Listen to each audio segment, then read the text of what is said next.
上周四，中国的国家卫健委公布了中日友好医院肖飞医生也包括董希颖事件的调查进展报告。这个调查报告一公布立刻引起了媒体的广泛关注，再次上了热搜我看了这个调查报告之后，我有这么几个感受首先第一点，就是这个事件发生之后围绕着董希颖也包括肖飞网民自发展开了一系列的调查。这些调查所呈现出来的疑点，在这份调查报告中几乎全部得到了证实。第二，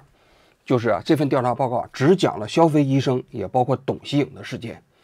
在这个事件过程中间涉及到的有可能其他人一律都没有谈。第三，这份调查报告谈了很多肖飞医生也包括董希颖他们自己违规违法的地方但是呢缺乏足够的细节。第四，但是这份调查报告人也讲了，这是一个调查进展报告，言下之意这个调查还没有结束呢。包括这个调查报告最后也讲到了国家卫健委呢正在会同有关部门对这个事件过程中涉及到的其他人正在展开进一步的调查。我猜测这个有关部门应该是教育部，因为涉及到协和招生过程中存在的一些有可能的系统性的腐败光是卫健委他自己可能调查不了，需要教育部联合对整个协和招生过程中间存在的问题呢进行清查。那么这份调查报告我看完之后呢，我还想就这份调查报告所呈现出来的一些疑点，也包括有些细节没有讲清楚的地方，我们帮他丰富一下，也帮助这个调查组及时的厘清调查方向，把那些害群之马都抓起来，维护我们整个国家高考这个体制也包括社会的人才流动体制它有一个健康有序的环境。所以我今天就来专门来解读一下这份调查报告首先第一个方面这个调查报告是关于肖飞医生的这个肖飞医生呢，现在呢在整个事件过程中间已经不是特别重要了，所以呢相对来讲比较容易这肖飞医生他这里讲到了在2024年7月份，在为某患者进行胸腔镜下肺叶切除术时呢，作为此例手术的主要负责人和主刀医生，违反手术安全管理制度，并与巡回护士发生争执，在患者已经进入到麻醉状态下中断手术进程，擅自离开手术室，并带走手术助手，将个人情绪凌驾于患者生命安全之上，未认识到医师身份的特殊性及其行为给患者带来的医疗安全风险。大家还记得吗？这个事情发生之后肖飞曾经接受媒体的采访，关于晚上指控我那些私生活的问题，确实我有做的不对的地方。这个你们媒体说我跟那个好几个女性发生关系这件事情，我认了，我确确实实在私德方面有问题也跟好像让那个董希颖也怀孕了，我都承认。但是我的医德没问题。舆论的主要对我的谴责在于我把病人放了所谓的40分钟，这个我是完全不能够接受的。我不知道纪委有没有做调查，就在这么短的时间之内下了这么重的处罚的决定，我这个是有意义的。我也觉得我确实有做的不对的地方，但是确实我犯的错误，我个人并不认为我对医疗造成了很严重的影响。他为什么说他医德没问题呢？他说他那天手术过程中间为什么离开手术室呢？给这个患者麻醉了之后，他说他跟这巡回医生不是吵起来了吗？吵起来之后他血压有点高，然后他就到隔壁的房间里头，他吃点降压药平复一下自己的血压。他说他血压高了，他手术过程中间有可能出问题这也是对患者负责任的态度。当然他这个辩词国家卫健委的这个调查报告没有认可。你作为一个医生，你不光你自己离开了手术室，你还把手术助手也离开了手术室。那也就是说，那个患者当时被麻醉了之后躺在手术室上，这手术室里头是没有医生的，可能只有护士。但是护士你想想，如果患者出现什么问题的话，护士能处理吗？所以他这个辩解其实完全没有任何道理。他的手术技术或许没问题，但是他的医德他真的有问题。所以国家卫健委这次对肖飞医生的处理呢也比较严厉。处理的结果呢，就是要吊销他医师的执业证书，并给予5年以上禁止从事医疗卫生服务的处罚。大家还记得吗？我们当时做这期节目的时候，我当时对中日友好医院对肖飞医生的处罚，当时我就认为过轻。为什么？你只说他跟别人有私通，然后呢你开除党籍，解除聘用关系。但是这种人最关键的问题，他是置患者的生命安全于不顾啊，所以就是应该吊销他的医生执业资格。所以国家卫健委这次的处理结果就是吊销了他的医生执业资格，5年之内禁止从事医疗服务这个相关的行业。这5年之内他必须得改行了，5年之后他重新申请医师执业资格啊，或许可以重新继续做医生。而且在这个处罚的内容里头啊，还有一点非常重要，就是国家卫健委对中日友好医院也进行了处理，警告还罚款。那就说明什么？那就说明国家卫健委认为中日友好医院在处理消费医生的问题的时候呢，存在问题。这个当时啊，我们做节目的时候也分析了啊，这事件发生在2024年的7月份，但是呢，中日友好医院是什么时候处理的消费呢？是这次舆论已经发酵了，他的妻子已经在网上开始公布了，而且他的妻子此前给中日友好医院已经写了这个举报信，中日友好医院也没有处理，一直到整个事件在网络上发酵了之后，才对消费医生进行处罚。也就是说，中日友好医院一定有人对消费医生进行包庇，希望把这件事情大事化小，小事化了。最后由于消费医生自己的妻子在网上把事件曝光了，形成了一个舆论滔天的局面，他没办法，才避重就轻给予他处罚。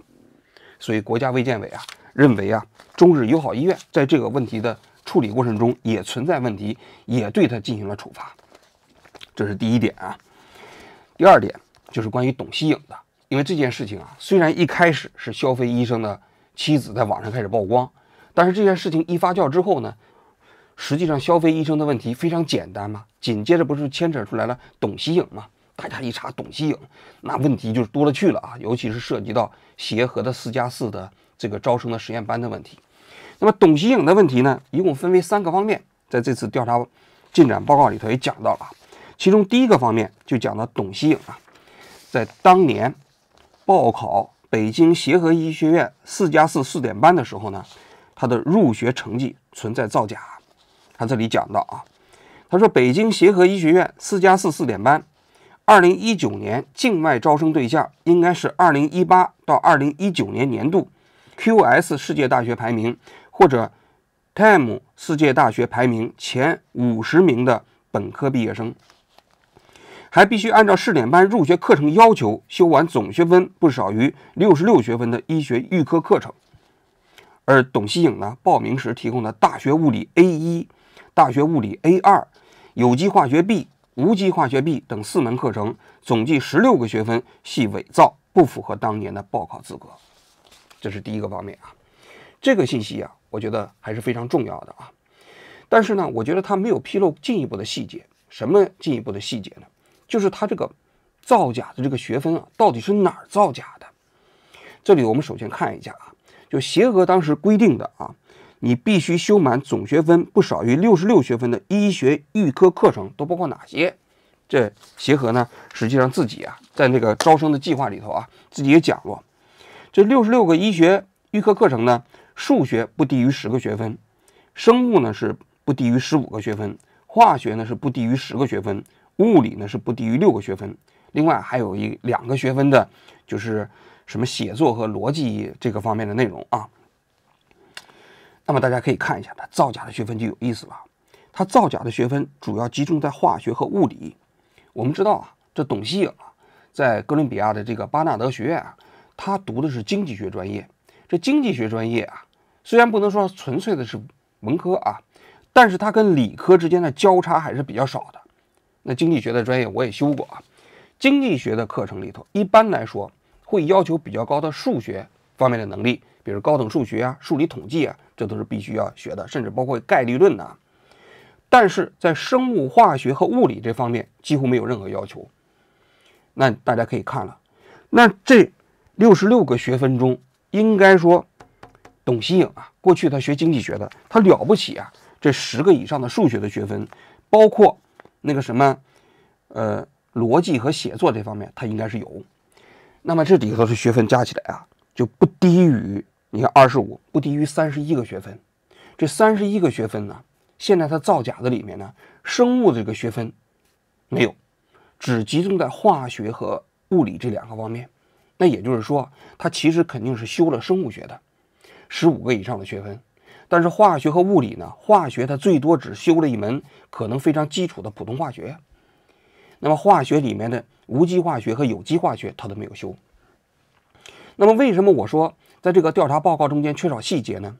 就是现在我们不知道他造假的这个学分呢，是在哥伦比亚大学巴纳德学院学的，还是在其他地方学的。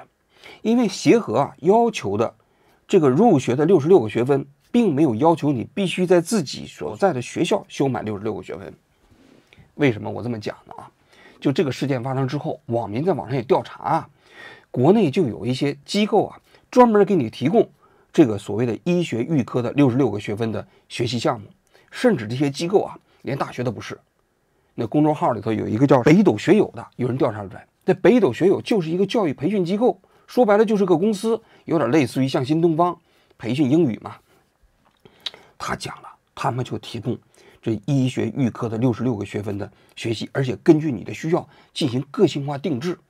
而且他还讲了，就是他们这个学生里头，有人就被录取到了协和的4+4的这个项目里头去。那这种所谓的个人定制化的专门学习医学预科的那大家可以想象一下那个学习质量，就这是一种可能。也就是说，其实董希颖当时根本就没在巴纳德学院来修这学分。为什么我有这种怀疑呢？大家可以想象一下，他当时他是2023年在巴纳德这个学院毕业，你毕业的这一年从18年到19年，因为协和的这个4+4的项目是2018年是第一届，2019年是第2届，他是2019年入学的。2018年他才知道这个项目，他必须在1年的时间里头修满这66个学分，就算你刨掉了一些数学他至少也得修满45个学分。但是问题是，他作为一个经济系的学生，他本身在他本科毕业的最后1年，学业也蛮繁重他经济系的课程他也得学呀，本科他也得写一个这个差不多的论文所以你想想，他在这个情况下，课余的时间里，再用1年的时间再修满至少40个学分，那是非常非常可怕的一个工作量正常的人家这个医学的预科的学分要学2-3年的，他在1年的时间里怎么修得完呢？所以不排除他是在巴纳德学院之外的地方搞了一个野鸡的机构去修了这些学分。所以我为什么说调查组公布他在哪儿修的这个学分非常重要呢？另外还有一点，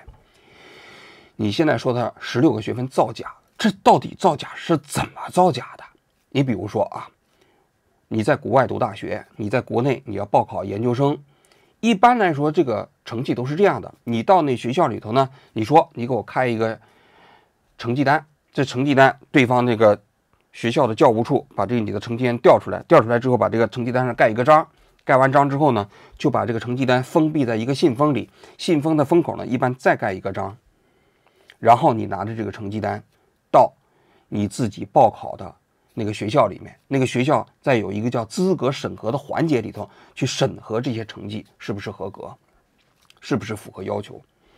那现在如果他是在巴纳德学校修的这些学分，按道理来讲，巴纳德也应该用这个程序给协和提供这个所谓的学分证明，也就是学习成绩单。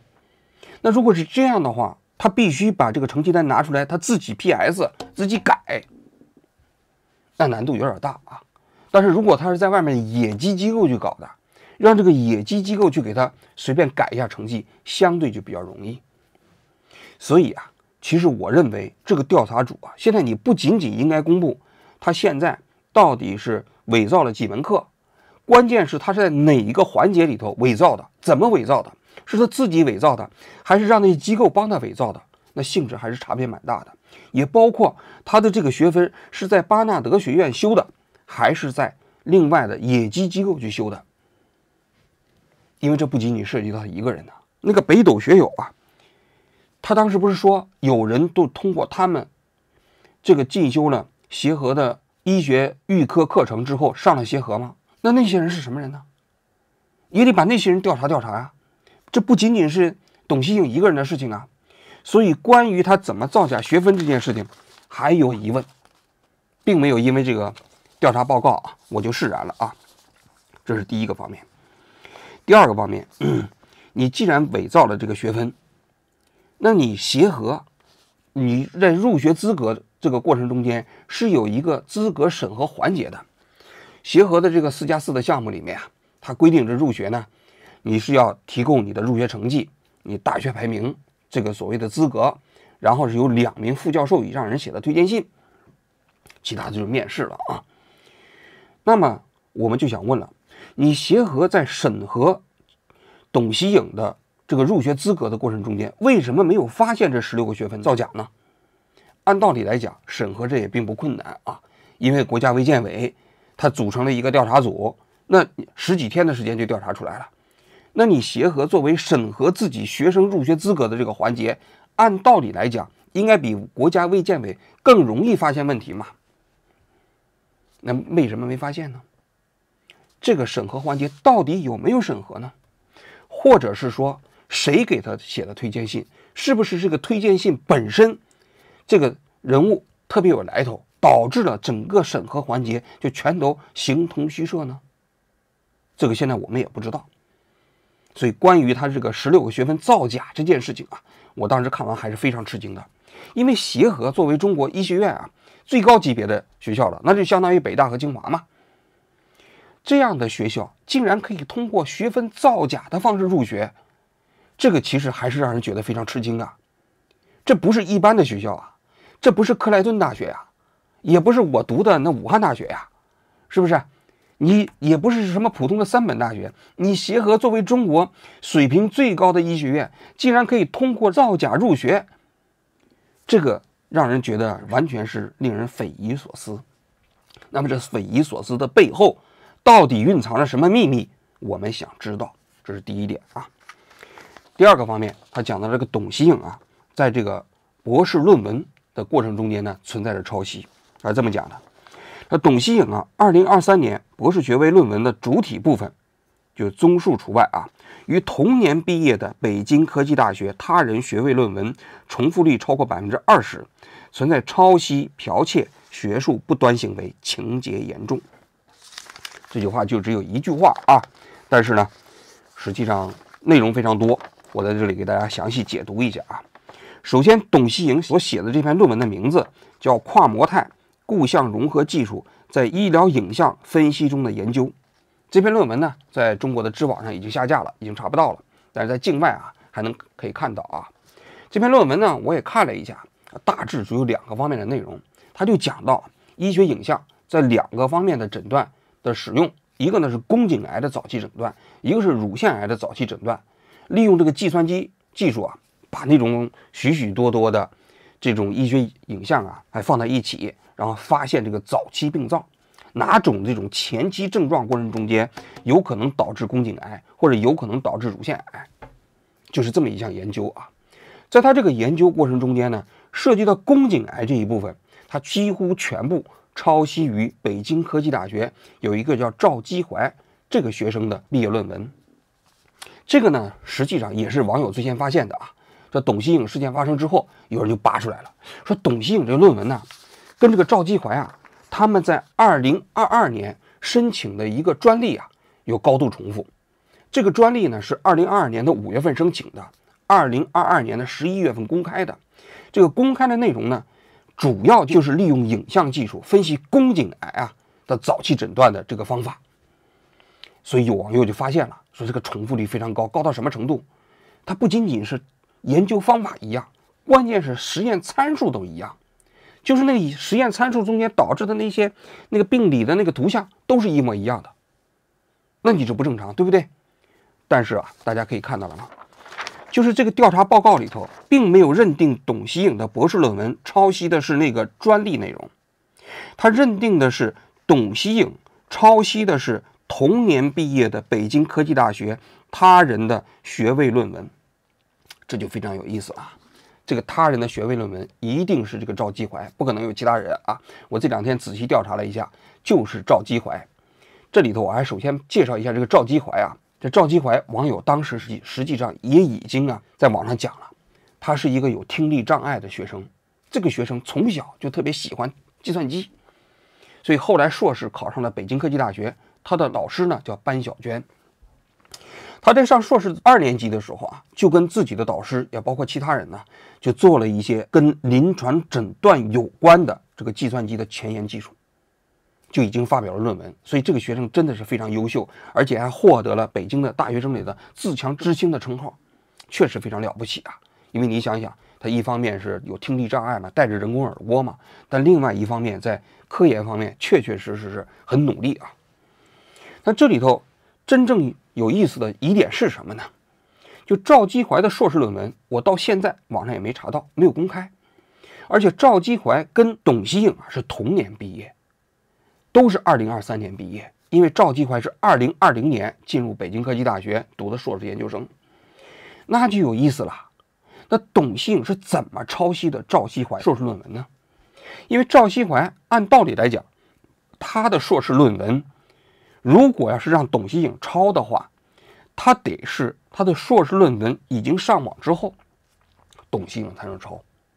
那也就是说，他至少得2023年毕业以后啊，毕业以后他是硕士论文上网了，董希颖才能抄啊。但是这个时候董希颖也已经毕业了，这个调查报告明确说的，董希颖抄的不是专利啊，而是就是抄的同年毕业的他人的学术论文呐。那这就只有一种可能了。也就是说，在赵基怀的论文还没有答辩之前，就有人把这份论文给了董希颖。董希颖用这份还没有答辩的论文重新组织之后，写了自己的论文。甚至我们不排除啊，董希颖这个论文是不是他自己写的都成问题。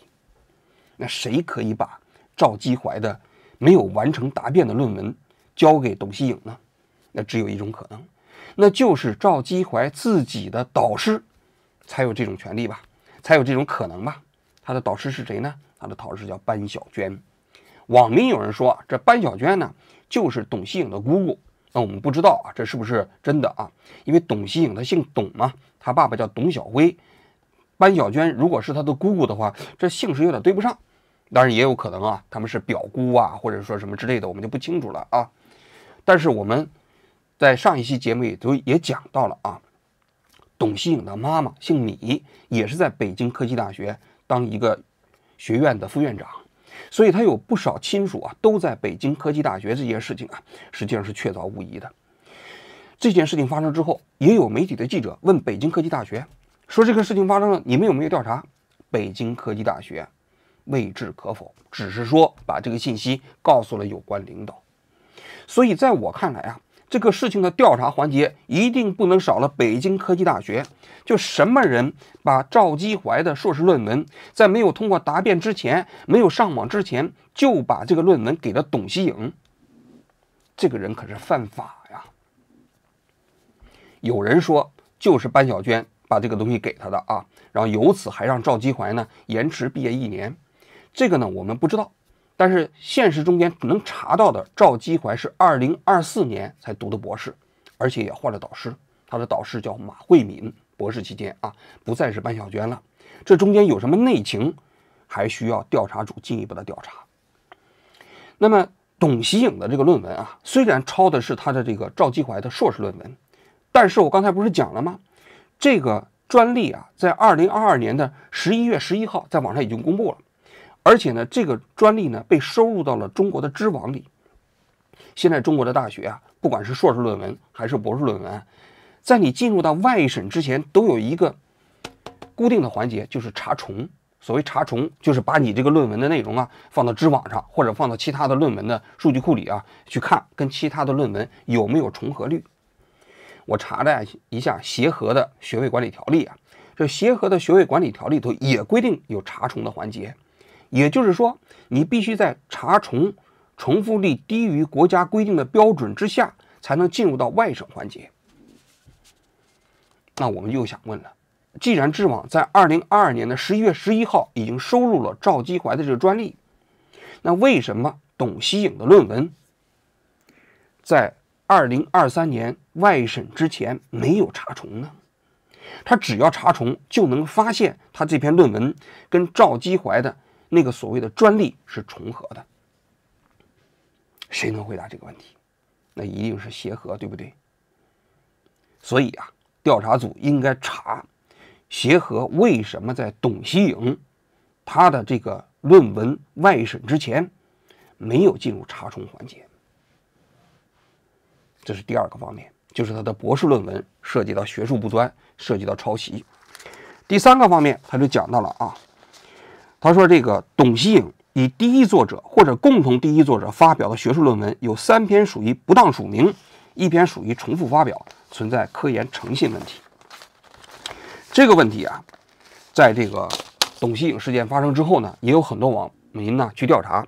董希颖这个人呢。你别看啊，人家上的4+4，人家入学资格造假，但是学术著作等身呐。他年纪轻轻的，还在生着孩子啊，跟别人搞着外遇啊，就已经发表了11篇论文。这11篇论文中间有9篇是英文的，有2篇是中文的。而且啊，他最早的2021年的时候就开始发表了。总而言之，就是刚进入到协和不久就已经开始发表论文了。现在就有人开始扒他这些论文呢，说有一篇论文呢发表不规范，这篇论文呢叫第551例什么吞咽困难的患者啊，什么胸腔后纵隔膜囊肿，就是好像做一个手术啊，他预后的状况的一个分析。这篇文章发表在就是这个中华医学杂志，还是一个水平比较高的杂志啊。但是问题是，大家就看出来这个有疑问呢，说这个论文呢，他收治的这个患者呢是2020年才进入到了协和医院，就协和医院收治的这名患者啊，2021年完成的手术，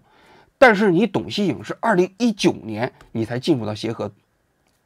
你9月份入学嘛？你9月份入学，2020年收治的一个患者，你刚入学，你过去是学经济学的，你进入到了协和，你基础课还没学完呢，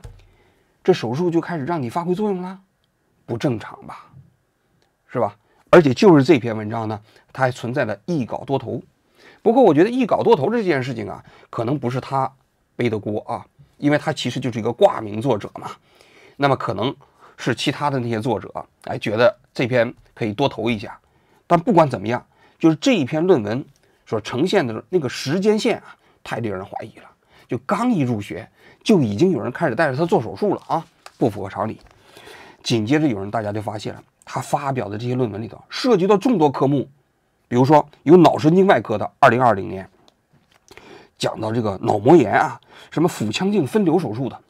还有什么膀胱癌啊临床的治疗指南中间，他也是第一作者，那就更荒谬了啊！这是2023年，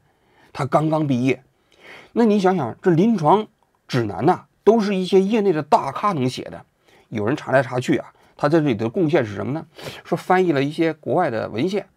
翻译国外的文献就能把它列到膀胱癌的临床治疗指南的第一作者里，太不正常了，对吧？所以呢，这国家卫健委啊，在调查报告里头也讲到，他的这几篇论文中间有3篇存在着明显署名不规范，还有一个呢，就是存在着一个一稿多投这种现象啊。董希颖的问题呢，大致就是这么多啊。大家综合看一下这个董希颖的问题啊，肯定有一个疑问，说这董希颖什么来头啊？他入学学分造假，一入学之后呢，就能参加那么复杂的手术，就开始发表论文，然后呢，到了快毕业的时候呢，又有人给他提供其他没有发表的、没有答辩的论文，让他去抄袭。其实当时有网民已经调查了，这董希颖的父亲呢不一般。董希颖的父亲呢叫董晓辉，这董晓辉呢好像是中冶集团下面一个研究院的一个总经理。有人就扒出来，他跟协和之间的关系啊非同一般。这几天啊，也有协和的医生给我爆料啊，说这个董晓辉啊跟协和的上层啊有了千丝万缕的联系，说是给协和啊捐了一栋楼。当然了，这个我们也没什么证据啊，但是可以看到的证据是什么呢？就是董晓辉啊所在的这个集团呢，中标了大量协和这个基建工程。你比如说协和的天津一个医院啊，董晓辉所在的那个集团呢就中标了。中标了之后啊，这个标的额呢是14.97亿，很大一笔钱呐。还你比如说协和雄安那个项目啊，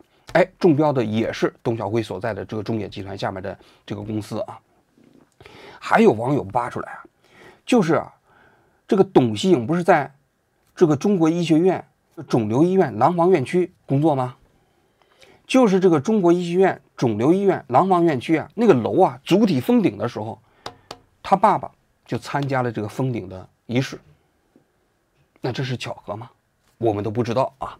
那显而易见的是，这背后显然有一只看不见的手，从董希颖入学开始，到入学之后的学习、发论文，一直到毕业，都有人保驾护航，让他一路绿灯。所以啊，通过这些信息啊，我们可以合理的推测董希颖到底怎么上的协和医学院。就是他父母把他送到了美国读那个巴纳德学院。2018年的时候呢，协和不是有了这个4+4项目呢？这董晓辉因为跟协和之间的高层这个关系比较密切，一下就知道这件事情了，所以就提前跟协和的高层打好了招呼。然后呢，他女儿呢就紧急开始补这协和的这个医学66个学分的预科课程，但是补起来比较累嘛，没有办法嘛，于是就造假了16个学分。但是这个造假的16个学分，由于他爸爸因为在协和有关系嘛，肯定都提前打好招呼了。这造假的这个学分这个材料递交到协和的时候也没人审核，